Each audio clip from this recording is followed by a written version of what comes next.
Crews in Bristol, Virginia worked to fight a fire at Virginia Intermont campus today. Thanks for joining us. I'm Sarah Diamond. Casey Marler has the night off.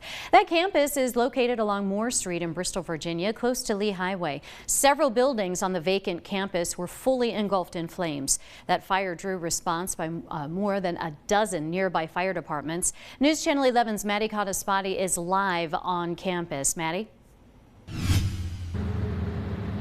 Sarah, 3 of the buildings here on the former Virginia Intermont campus have been destroyed due to a fire that broke out early this morning. Now, as you can see behind me, crews are still here on scene working. The city is here putting up water barriers to kind of keep the public out as the buildings are still kind of smoldering. There's still some flames in the area. But, you know, what we heard is that the calls came in just after midnight and crews were dispatched just minutes later. Crews have continued to work on scene to contain what's left of the blaze. Now, Bristol, Virginia Fire Battalion Chief Michael Wise says the biggest threat is the dilapidated state of the affected buildings. Yeah, just a little bit of wind like we're having right now, and these buildings are being so damaged and they're cracking and breaking, and now it's just liable to fall at any moment. So we just don't want to put anybody in there. Now, Wise says they have treated this as a defensive fire, keeping crews outside of the building to minimize the risk of casualties that could stem from a collapse while crews are inside.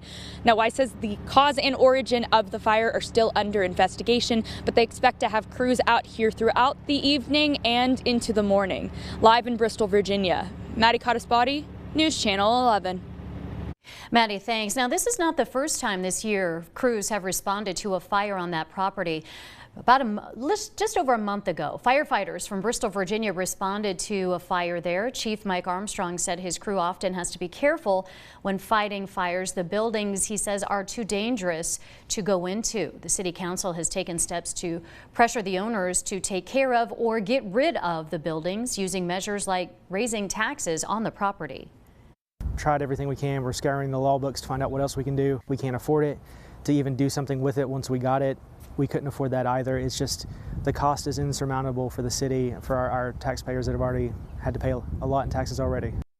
Coming up at 5:30, you'll hear City Council members' reaction to today's fire.